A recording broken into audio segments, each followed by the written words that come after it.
Hello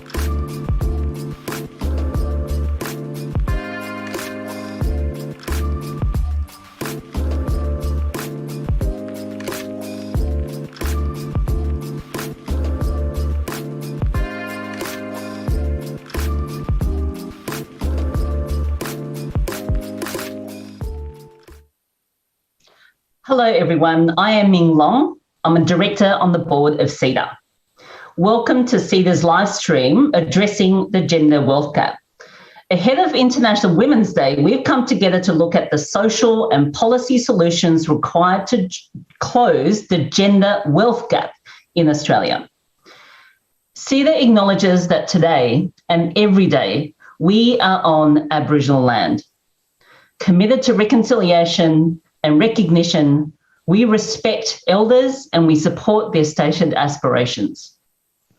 Representing just 3% of Australia's population, they cannot change what we think of them.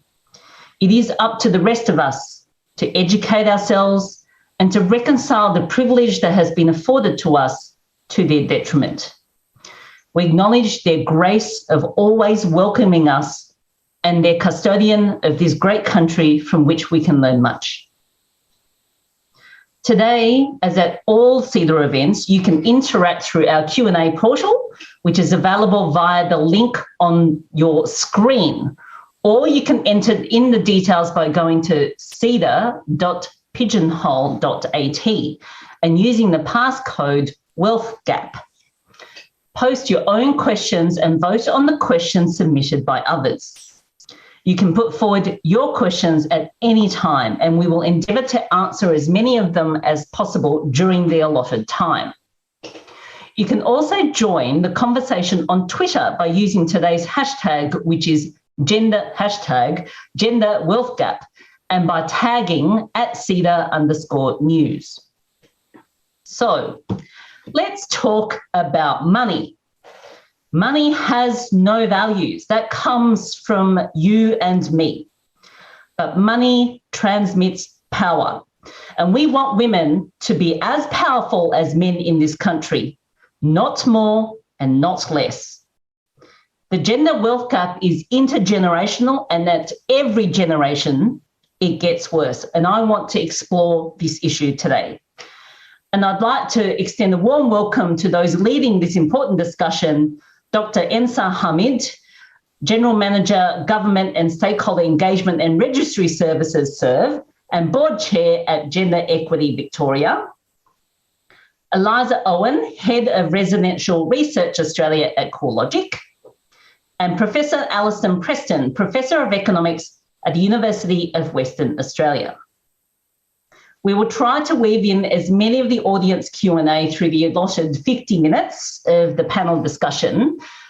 Viewers of the live stream can submit their own questions and vote on the others through our app Pigeonhole.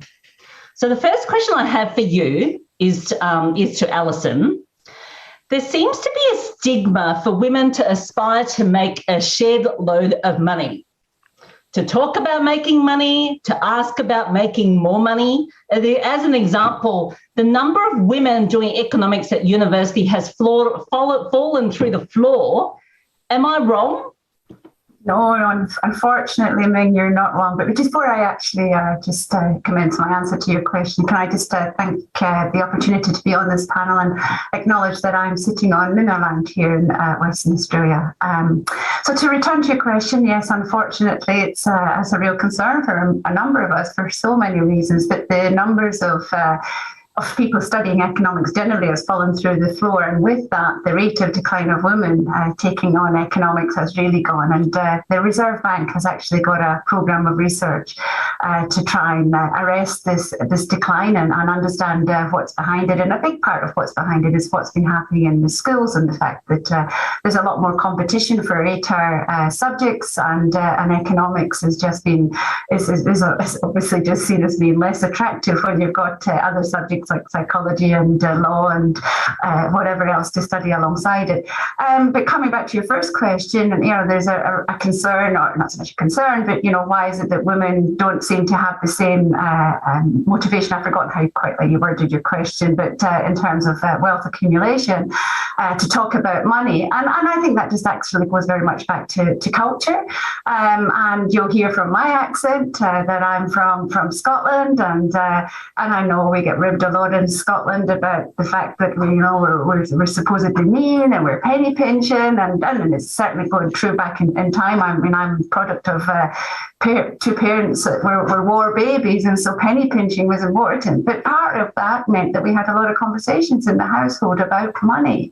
And so in Scotland, we talk about money. In England, you don't talk about money. So there's big cultural things that go behind that. And so those conversations that start young lead forward. And so I think a big part of what the answer to your question is very much imbued in culture. And I'm sure we'll talk more about that as we go through today. So if I just talk about that first question about women making more money, other than talking to our daughters much earlier about making money, and it's actually quite important for you to make money to be able to survive financially, what else do we need to do to change or address that cultural bias we have for women just to not talk about these things? Well, I mean, I think that whole culture of things comes back down to a whole lot of stuff that we have to do. Is not just to have them talk about money, but it's had to actually have them talk about how do they make decisions? How do we make decisions about work? How do we make decisions about how we're going to divide up resources within households? And a lot of that comes back down to education. And I think we're actually seeing the narrative change a lot. It's even changing a lot right now in terms of how we call things out. So, I mean, right now, the top of my mind is Brittany Higgins, and just the fact that we're actually starting to have much open conversations in society about a lot of this stuff. So I was actually just listening to Life Matters this morning, and Wendy McGrath was on, just listening to the fights that those women had to go through for us in terms of their feminist struggles. It's never going to end, and the agenda keeps on shifting. And I think what we need to do is to actually recognise that this agenda that it never ends, and we have always got new battles that we're going to have to fight, just keep making sure that we've got those lists on there, and that we're moving forward with them, and that we don't see a retreat, which is easy to see a retreat in this regard. Yep, so it's constant vigilance. A nice way to put it. Dr. Ensar, can I come to you? One of the blinding moments in my self-reflection was, when I was thinking of this, I have a son and a daughter, and I was, thinking about, would I be as proud of my son if he became a stay-at-home dad versus my daughter if she decided to be a stay-at-home mum? And it was just, sort of the blood draining from my face. And here I am advocating for greater gender equality, but even I had to work against the expectations that I've been taught, and those cultural expectations are just so strong. If we expect to have, if we just expect that our daughters are going to be carers at home and our sons are going to be the breadwinners at work, do we just not perpetuate gender equality from our homes into our workplaces? And what can we do about this? Yeah, I think that's right. Meng, as much as I love to be called doctor, I don't have a doctorate.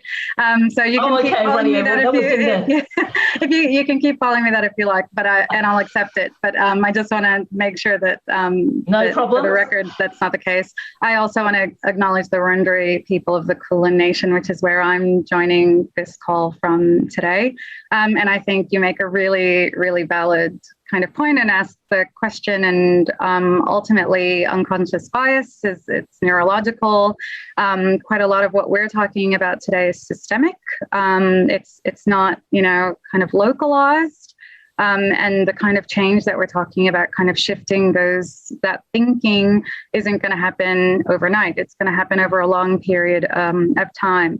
I always like to look at kind of the macro picture before I start talking about the micro, and I guess the World Economic Forum has done a lot of research on this, and globally there is a global gender development index that ranks countries based on their performance against pay and other things. And one of the things that strikes me regularly when talking to people, any individual, about gender is that there's a lack of information or understanding about it. We don't see anyone being harmed, and so we don't think there's an issue to resolve. But Australia definitely falls number 44 on that gender development index. It used to be at number 15, and we've fallen from 15 to 44 in a period of 14 years. So, Alison was talking about regression and moving backwards. It can happen very quickly. That's far less than a generation of time to kind of go back there. And in terms of kind of our own unconscious biases or the cultural impacts of gender roles or gender norms, or kind of feeding the, what should girls do versus what should boys do, that definitely happens across all cultures. That's both Western and in developing nations. I have 2 sons and a daughter. I have a conversation all the time, and my boys are now quoting me, parroting me, and they think they're probably mocking me, but I think the ends justifies the means at the end of the day. We definitely have a shortage of girls in STEM. We have a shortage of girls or anyone who identifies as female going into maths, or, accounting, science, economics.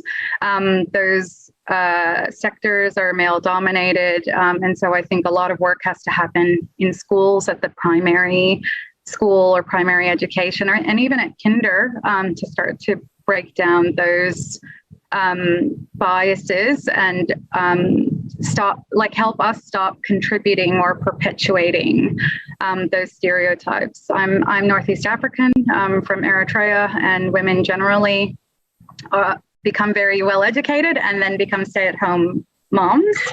And in my mind, that's a huge waste of kind of talent and knowledge. And the Victorian state government's done research, and the unpaid kind of carer labor workforce is worth about $206 billion to the economy.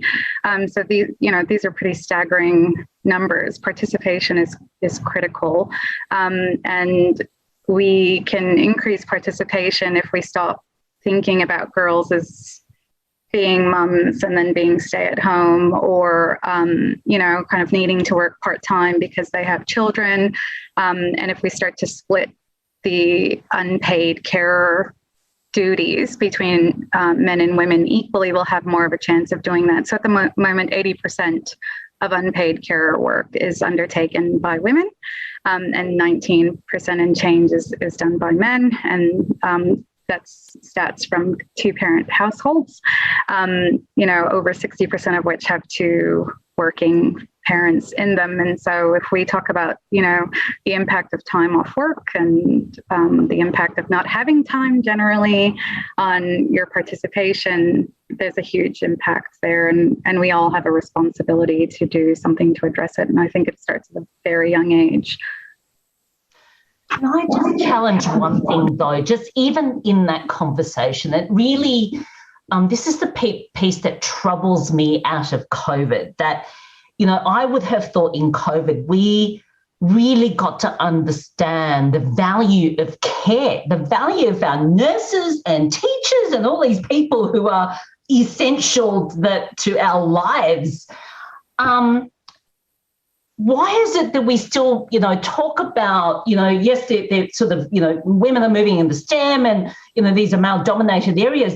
Does it actually mean we need to pay our care industries better, our nurses and teachers, our aged care workers, which so happen to have, a greater proportion of women working in them? Is it just as fundamental? Is it that we just don't value care enough? Yeah, it would be really hard for anyone to say no to that as an answer. Absolutely. I think ultimately income, compensation package, remuneration is an indicator of value. And if we're paying these roles less, if we were paying these sectors less, then we are definitely giving out the message that those functions, those roles are worth less to us as a society. Unfortunately, we all need access to them.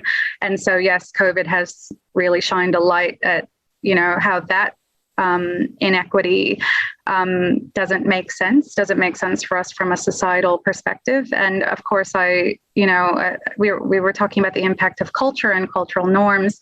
Looking at the kind of the intersectionality piece, sorry, Ming, so migrant women are 7% less likely to be employed than Australian women.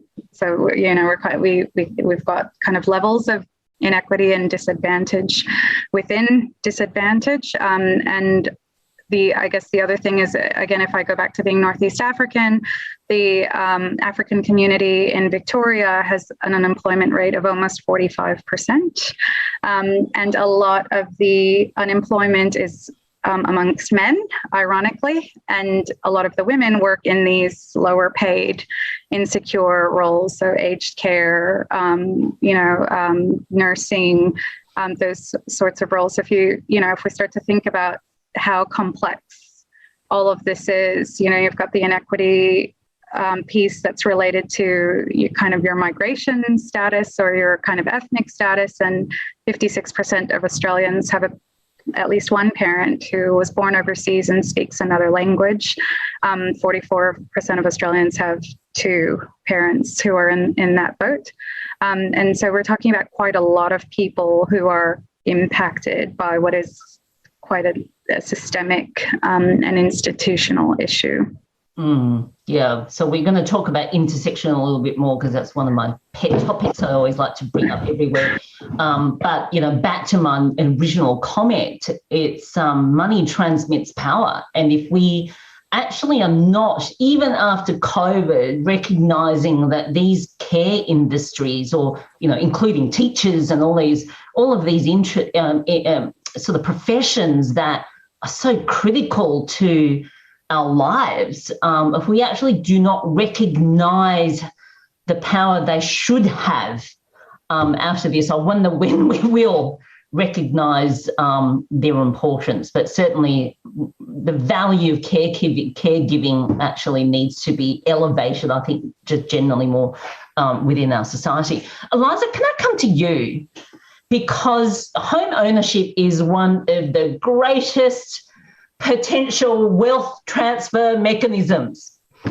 And it also provides financial security, right? So, if I already own my home, I can potentially take more risks, I can survive crises such as COVID. We just talked about the fact that we've got many women who work in these lower paid industries such as childcare, hospitality. How the heck do we get them on the property ladder? And do you see that these female-dominated industries have lower rates of home ownership? Yeah, great. Thank you for having me, and also just want to acknowledge that I'm on the land of the Gadigal people of the Eora Nation. It's a really interesting lens looking at home ownership and gender. And I think CoreLogic has really just tried to scratch the surface of this research with the data that's been available to us. So we see that in our inaugural report last year, we reported ownership rate of 26% of real estate owned by women compared to over 29% in men. And importantly, the biggest or the most common kind of home ownership was that sort of 44% owned jointly by men and women observed through our data as well. So I think when you look at some of the characteristics around ownership that are more rigorously understood, it really comes back to things like income as a signifier. If we look at earnings, income quintiles over time, back in the 1980s, home ownership rates were, fairly equal among different income quintiles, and that's changed dramatically among different age cohorts. People in the lowest income quintiles have the lowest access to home ownership. Now, as you say, that's a problem because home ownership has implicitly become an important pillar of retirement. We know Australians have about 56% of their wealth held in the housing asset, and it can be the difference between a comfortable retirement and a retirement of poverty. If you're in that stage of your life where you're retired, you've got less money coming in, the way that our housing system is set up, you want to make sure that you own outright so that you don't have those exorbitant housing costs. So this is not just a question of how do we equalise that ownership of property, but it's also a question of how do we ensure that those vulnerable groups who don't go on that home ownership journey are covered on a lower income level, are covered in retirement, and are not put in vulnerable positions. And I think it's important to note that our analysis was looking at a snapshot of ownership as it stands today. So it's possible that there's a lot of legacy in that as well, where, 40 or 50 years ago, it was more common for men to be the kind of purchasers of housing through their participation in the labour force and that sort of thing.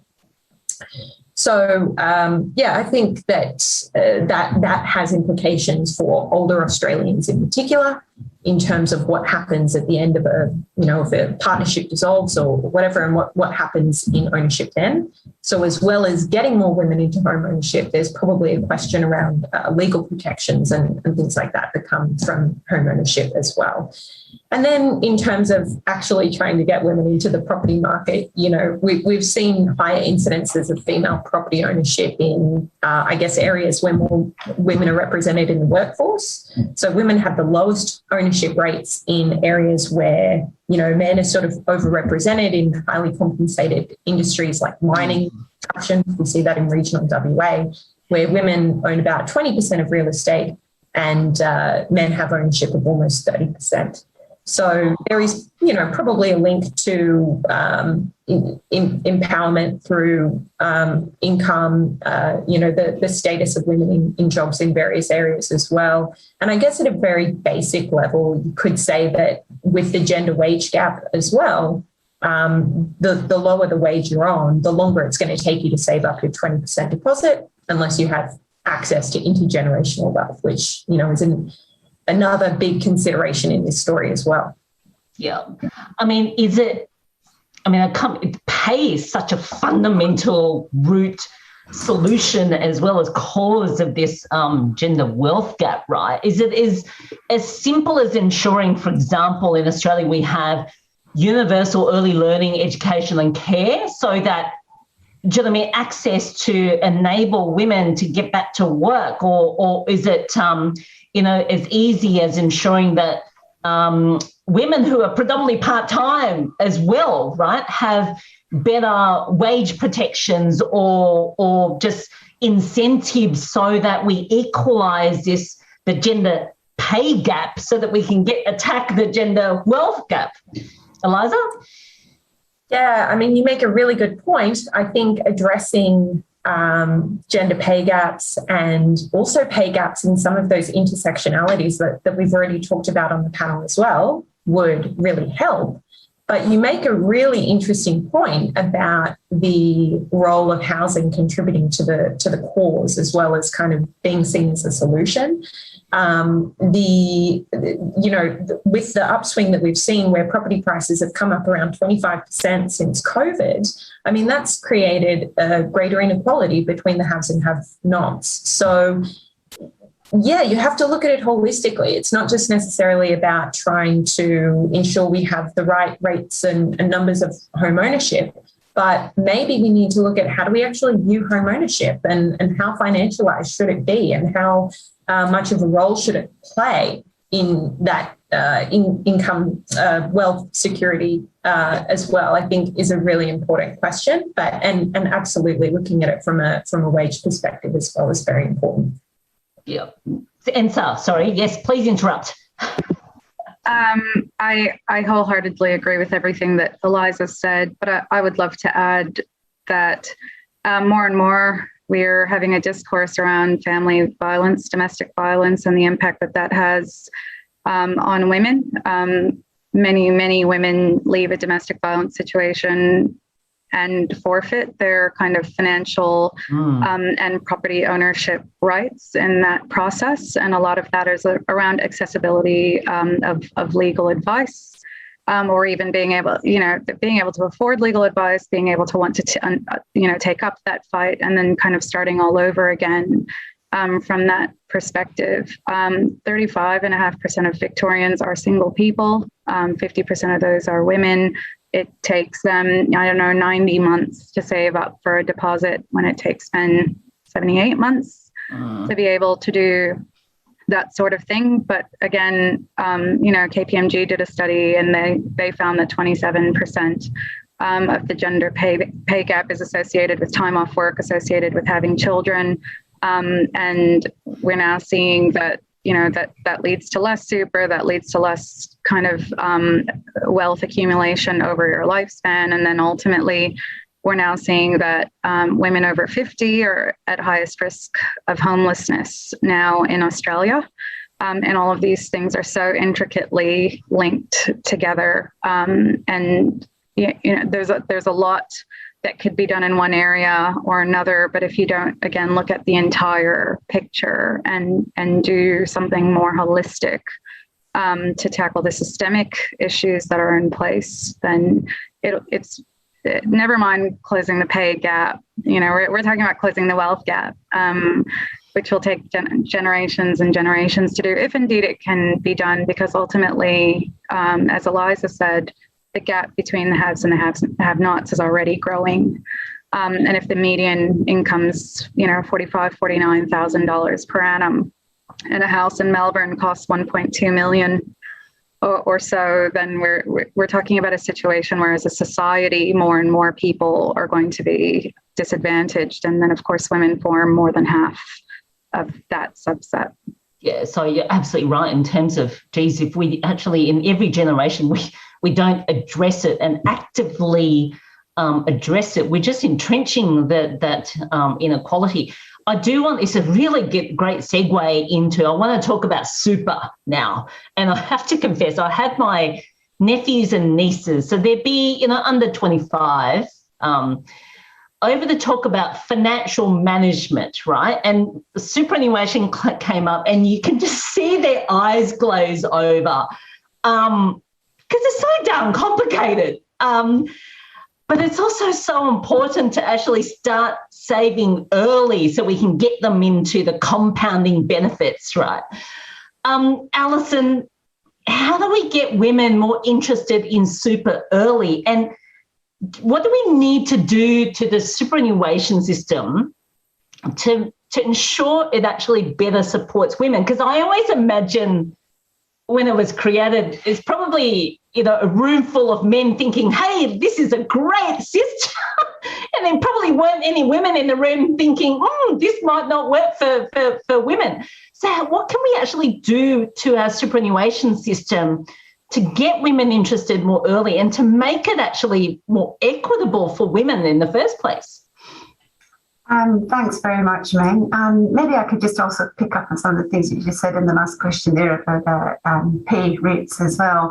And for some of them, and I absolutely agree with that. Everything that's been said, and Esther's right. If we're focused on trying to close the gender pay gap, which of course we should for many other reasons. You come back to money is power.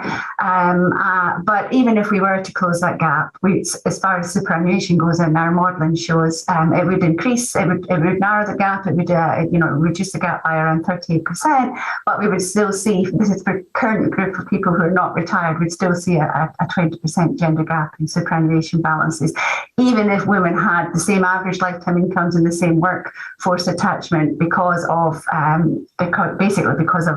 big part of the penalty comes from having children, time out of the workforce, and therefore contributions. And there are other models that we could look at, in the Scandinavian countries, for example, example, time out of the labour market doesn't see a stop in contributions, which is why we obviously advocate for having people who are on government-funded paid parental leave to be able to have ongoing contributions. But that's only going to narrow it at the margin. It comes back to the main points that have been made, that there are structural problems here. And at the end of the day, superannuation benefits those who have got high income and have continuous attachment to the workforce in a high way.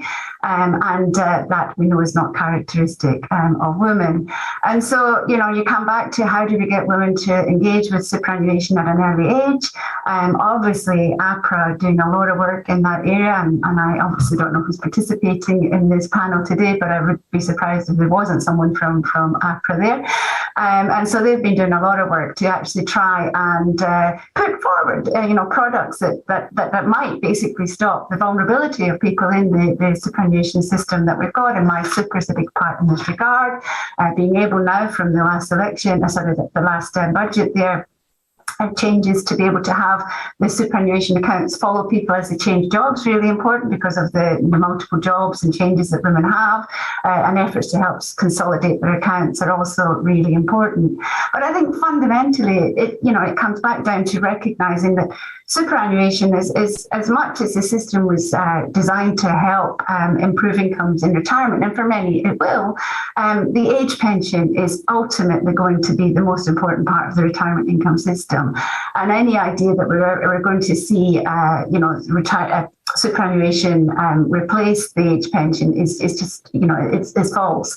And so I think, right now we actually see a lot more government concessions going into superannuation. There is more money spent by government and taxation concessions for superannuation than there is on the age pension. And, that is wrong. Because we know, and I am one that benefits from it, but the taxation concessions benefit the high income earners. And we've now actually, for many reasons we've just discussed, seen a much bigger wealth gap forming there. So, how do we get them to engage, young women to engage in the superannuation? It's the same reason, it's the same answer. How do we just get them to engage in financial literacy anyway? And how do we get them to engage in managing the money? And in that regard, I think superannuation is actually a really useful vehicle, even if it's a vehicle to have them start to understand that there are long-term financial decisions that they have to think about. I've got 3 sons, and we have lots of conversations about them. They're a bit like what Esther was saying, a broken record, and one day they might actually think about what was Mum trying to say later on. But, regularly I'm at I actually know that all 3 of them took the money out of raided their superannuation accounts during 2020 when they could, when COVID was there. And for some reasons, I actually understand why they did it. For various reasons, they lost their jobs, lost their incomes. They didn't want to be coming to me. I didn't want them to come to me either. And so they down the track, they will anticipate, they hope that they'll have, money's more important to them now, basically, than it is for later. And that goes for a lot of young people. But what superannuation accounts do is actually get them to actually understand that there's another savings there. And it fascinates me. I teach economics, I teach first-year students as well as MBA students, and even with the MBA students, they don't know how much superannuation's in their account. They don't know what kind of accounts they've got. They don't know what their employer's paying into their accounts. So when you start to have these conversations with them and say, look, this is your money. And we know already right now that if we look at the last national wage case decision, that the Fair Work Commission deliberately held back some of what they otherwise would have given as a wage increase because they knew that employers were going to be paying more through superannuation. So we know that this would have otherwise been to us as a wage, and it's now going into superannuation. It's their wages. Ultimately, I think this comes back down to a lot of conversations.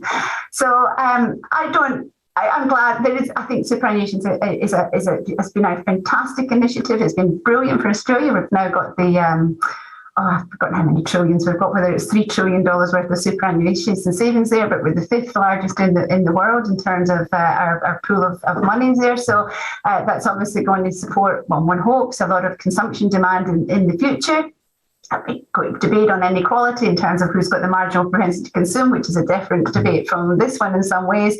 But so superannuation is really important, and I think APRA are doing a great job to actually try and protect the incomes of low people and try and find different ways for them to get to engage in it. And there's some great, I'll just finish up in here, there's, maybe we can put some links up after CEDA to some of the initiatives that are out there.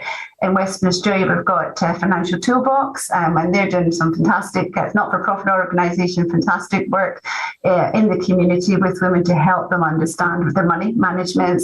And the ABC have got a nice programme right now. Emily Stewart has got quite a lot of work that she's, and initiatives as well there to try and help people talk about money and understand their money. I mean, there's so many things in there, Alison. Just one little quick thing before I come to your answer. Do you have any stats about, you talk about your sons taking out money from their super. Do we know how many women took their money out of super versus men, or can answer that question? So who can answer that question on the panel? Look, I'm happy to have a first go, and I'm curious to see what the others have to say as well, because ultimately I think, and maybe we'll talk a bit more about this later, there is a paucity of data. It's really, really hard to get any decent data. We've got the ABS, Australian Bureau of Statistics, does a nice regular series on wages, mostly on full-time earnings, which is ironic, since the majority of women work part-time, so it's really quite hard to get any data on part-time earnings, but that's an aside. But it's a regular series. It used to be quarterly. Now the 602 comes out on a biannual basis. But we've got data, and we can track what's happening over time. There is, the latest data on superannuation from the ABS is from 2007 to 18. There is a series that they put out December 21 on personal income, and I was looking there for superannuation data, and that goes back to 2018 to 19. So they do their best. APRA's got data, but it only has the data on its member accounts, and some people might have multiple member accounts, so we don't necessarily know what the individual has. We can only see what that member accounts data is, and they will put out their various reports. But you do find yourself sifting through and making assumptions and aggregating here and there. And so to come back to your question, who took the money out or not, my observation from the APRA data, but we'd love if APRA could actually come back in and put some statements out to confirm this a bit more, is that it was younger people, more than older people, who took the money out, and of the younger group, proportionately more men took money out than younger women. But when I've looked at the average account balances of members, there's actually been a dip in the average account balances of women, which suggests that maybe, because I don't know how much, whether men took out more than women, so men might have gone to the pool more than women, but perhaps women took out more than men. I don't know. And in fact, just to finish up, coming back to your Esther's point about financial literacy and domestic violence, a statistic that I read in the Financial Review, and I forgot where it came from, but I read it in the Fin Review, was something like 70,000 women were coerced to take their money out through that, which is just, even as I say that statistic to you right now, I've got chills going down the back of me as well. So,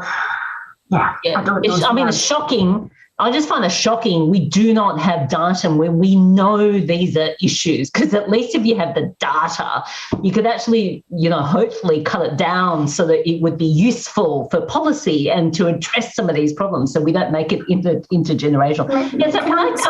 Could I just one more quick comment on this, and maybe we can talk more about it as well.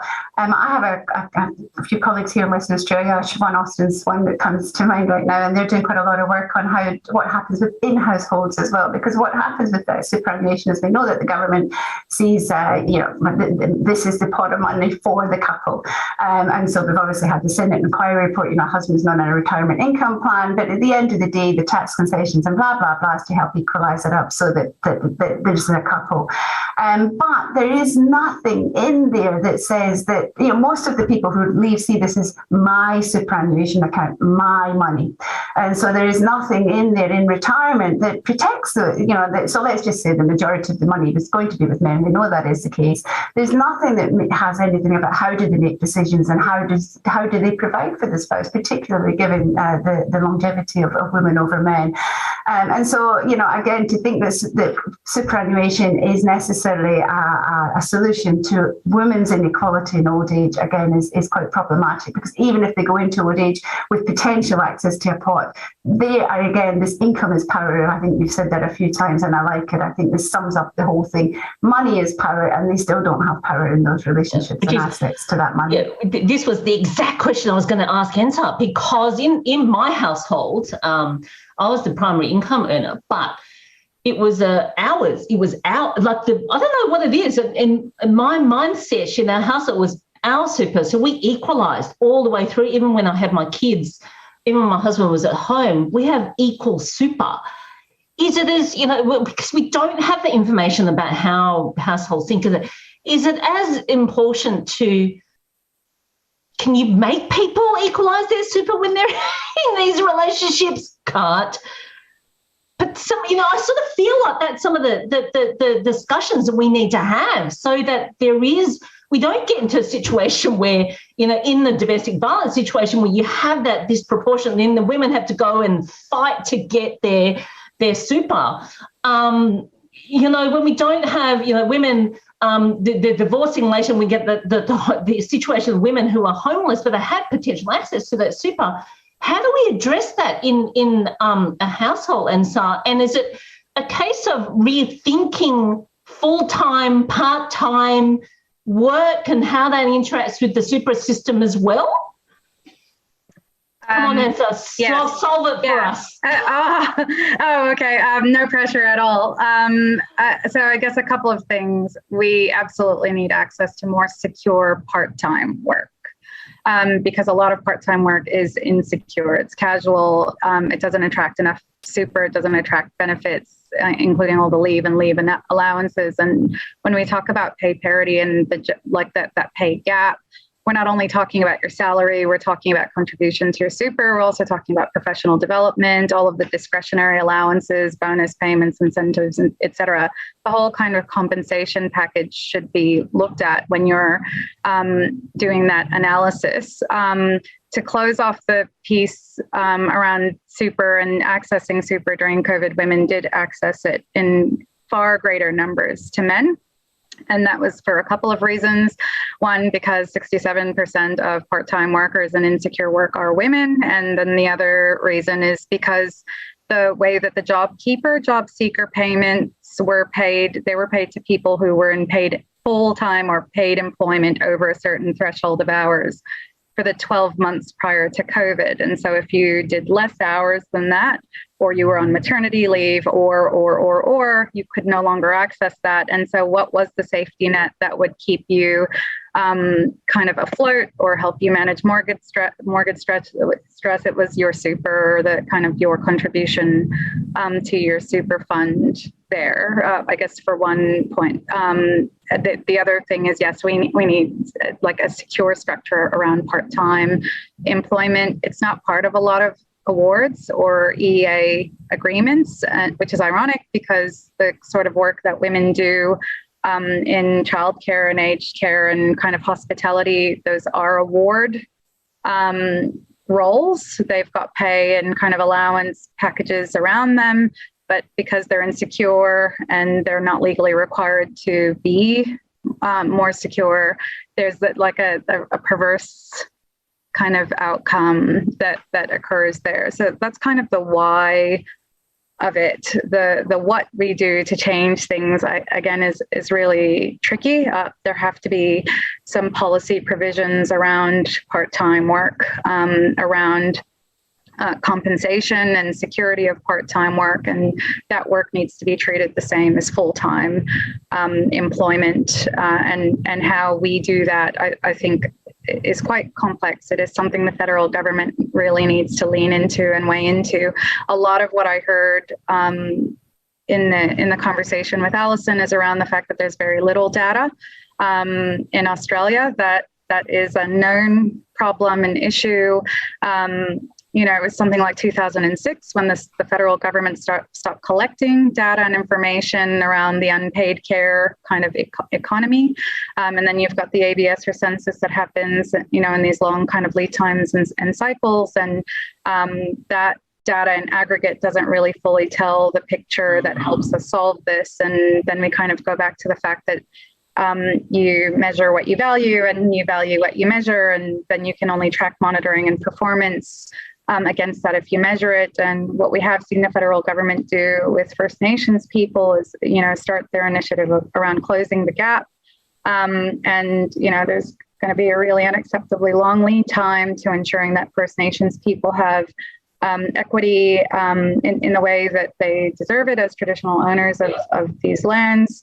But at least we're counting, measuring, monitoring performance, and we understand how far we've got to travel. And then we can start to put action plans in place and do those sorts of things. We don't have quotas. We don't have performance metrics in place. So we haven't since 2006. And I think that's where you have to start. You have to start by setting targets and measuring and monitoring performance against those targets. The cost to our GDP is too high not to do that.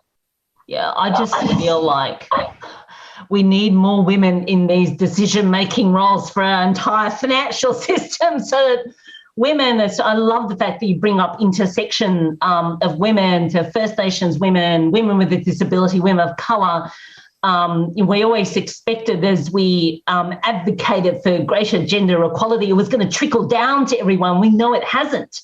And if anything, it's actually gotten worse for some of these groups. So, having people in decision-making roles to try and put in policies urgently to address it so it doesn't become worse is actually quite important. Eliza, can I come to you? One of the interesting things as I was speaking to my nephews and nieces about home ownership for them, because it just felt like it was completely out of reach and they were never going to get there, that there's obviously provision within the superannuation system for the First Home Savers scheme. And what was interesting is that they really saw that as a huge potential benefit to help them get to ownership. And I wondered why we hadn't expanded that to broader. Can we get the superannuation system to invest not just our super money, but our broader savings? Because interest rates are so low, and they would think, what they're asking is, well, what do we invest in? I can only put in so much into the super for the First Home Owners Grant. Does that savings scheme, can it be extended so that younger people can use the skills that exist in our superannuation system to grow their wealth as well? I mean, I think that's a great question. One of the things that strikes me about that scheme and some of the initiatives around building wealth for home ownership, accessing various grants, and they're quite complex. And I think that some of these schemes are, you have to know about them. You have to understand how they work. And sometimes if you don't come from a better or a higher income household that already has all of that kind of financial knowledge ingrained, then that can be a barrier in itself. Yes. Somewhat ambivalent about the contribution of super for the purchase of a first home. I understand that those being able to access their super for it would, be better off than otherwise. But ultimately, it is another demand side policy, and these are parts of the policies that have created a strong upswing in housing values. So it is tricky. We've seen more targeted policies like the family home guarantee, which, even though it was targeted at all single parents within this certain income threshold, it was a relatively small scheme, but you'd hope that would disproportionately benefit women as the majority of single parent households being women as well. So, there are some things that you can implement, and I think perhaps more targeted schemes, particularly around wealth and income. For example, the First Home Loan Deposit Scheme, the income threshold for that seemed a little high to me. A cap of $125,000 on a single income earner, which puts you in the 80th percentile of income earners. Which we know would have a much better chance of home ownership anyway. So I think targeting those kinds of schemes, making them easy to understand, and I've just been sitting here as well, so enjoying the discussion. There are things that I wrote down and wanted to add, but one thing that I did want to bring up was just around the psychology of engaging women in conversations about finance and economics as well. Just one anecdotal thing that I wanted to contribute was that I studied economics in high school, university, absolutely love it as a study. I didn't know what it was, and I wouldn't have known what it was if I didn't actually have a teacher come to me in high school and say, I see that you're interested in X, Y, Z. I think you'd be really good at economics. I didn't know what it was, thought it was kind of a financy thing, didn't think it was for me. The fact that my school had the resources that teachers could, really support their students in that way. I was in a very privileged environment, which really helped. But just being conditioned by a teacher, by an authoritative figure, to think that I could engage with this subject was so helpful for me. Yeah, I mean, one of the things that, talking with my nephews and nieces, I think that's come up a few times with respect to super is how damn complicated it is. It's just you need a degree to almost engage with it. And that already will just be a barrier to entry, right? And so, to me, it was all around all these terms. Like, I'm in the finance industry, so I sort of get the terms, but even sometimes I find it hard. But, how do we actually make sure that as an industry, we make it simpler for people to use and understand? Answer your solution. Teach it in schools. I would have to say there's very little in curriculums that prepare kids for kind of the pragmatic and practical skills. And that's not just super, that's credit, that's budgeting, all of those sort of skills that are generally, as Eliza said, taught in the home. If you come from a background where there are those established systems and you have access to those sort of things already, if your parents are already operating in that way, then they're more likely to teach you that yourself. But schools is where we can really tackle accessibility. I guess the thing that strikes me, as well as we're talking about cracking the code on superannuation, and the way that we work is changing drastically as well. And so what we're starting to see is that young people are looking at the knowledge economy very differently. They're looking at going more into freelancing, contracting and consulting roles. They're looking at working for themselves and being self-employed. My son's 15 and he already has like a little side gig on top of his KFC gig, and KFC pays him super. The side gig certainly doesn't. And he isn't saving any of that money, and none of that money will go into superannuation because, again, as Alison said, superannuation is structured for people who are tied to long periods of employment, full-time, really secure work. What does that mean for our future generations who aren't looking at work in the same way that, Gen X, millennials generally are? And how do we support them to ensure that they're saving for retirement properly? Because the things like access to STEM, as Eliza was saying around the economics class, those things haven't changed at all. And if we're looking at kind of the trends around what roles are paying more, what technical expertise is paying more, we're looking at jobs in tech and AI and the digital industries. Those are STEM roles. They command significant compensation packages, and they are male-dominated sectors. More women are coming in through them, but they're coming in through them later. And again, those roles attract freelance and contracting kind of arrangements on the whole, because they're more lucrative than being salaried in those fields. Yeah. There's a question on we're sort of dealing with a lot of the pigeonhole questions, if you guessed, as we go along. One of the questions in there is, how women, when somebody asks them what their salary expectations are, it's inevitably lower than their male peer. What I always say to women is you ask for salary, at the point where you're about to burst out laughing, like how ridiculously high it is, and that's probably where we should all be starting. So we are running out of time, but I do want to end with, because we're all about solutions here, and I'm well aware we're coming up to an election. So, if you are putting forward a solution, or basically, what's your policy ask from a federal government perspective you would like to see put in place that is going to start eroding the gender wealth gap. So if you have one policy you're going to ask the federal government to put in place that's going to address this issue, what is it going to be? Can I start with you, Alison? I might actually nominate two, but maybe although you said one, but I'll start with my first one. But very quick, number two. Well, my first one will have to be the early childhood education, and I know that's now getting a lot of traction, and that's absolutely fantastic. And it's not just affordable; it's free, because that is the only way that we're going to actually start changing it. And if we start changing it there, then we've actually got a chance we might even change financial literacy early, because it's not about financial literacy in high school; it's what's actually happening in the primary school years as well.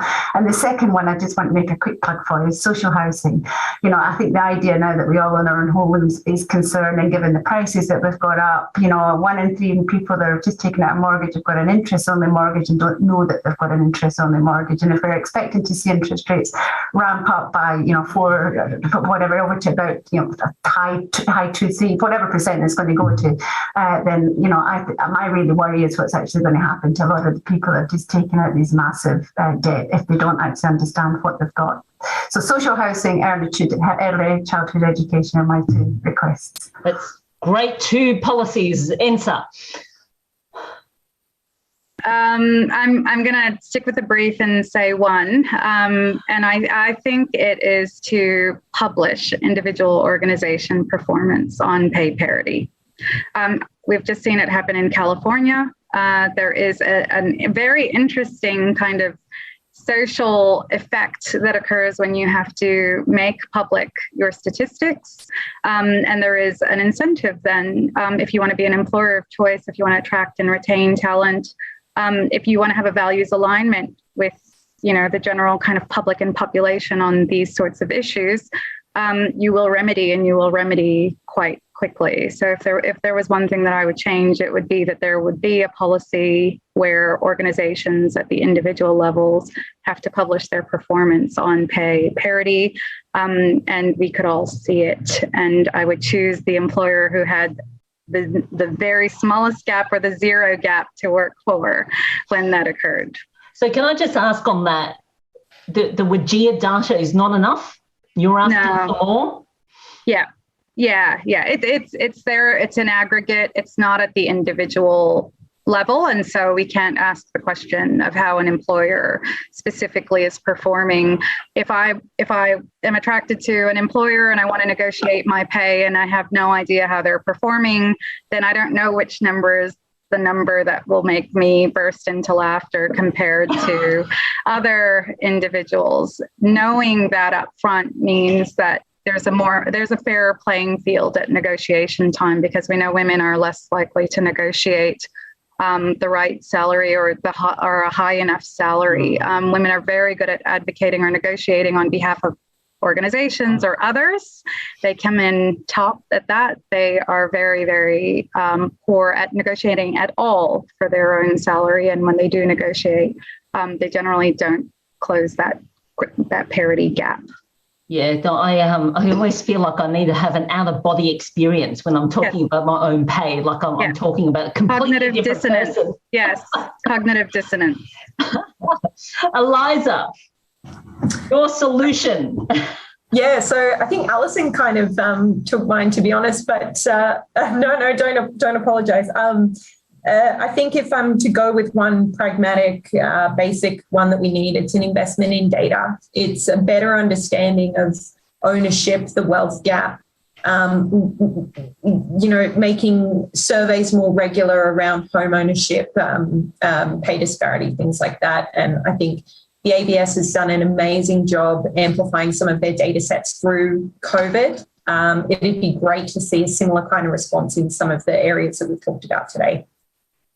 Fantastic. Well, basically, out of that, we've got 3 policy positions that we can certainly, I think for the participants that are listening to this esteemed panel, you can certainly take that to your organisations or have discussions with, people within your organisations about these 3 policy positions being, so the early childhood education and childcare. We need data.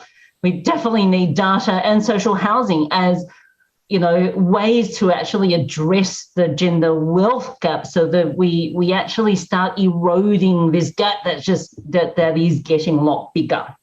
So unfortunately, that is all the time we have today. And I'd really like to thank the panel, Alison, Eliza and Ensar.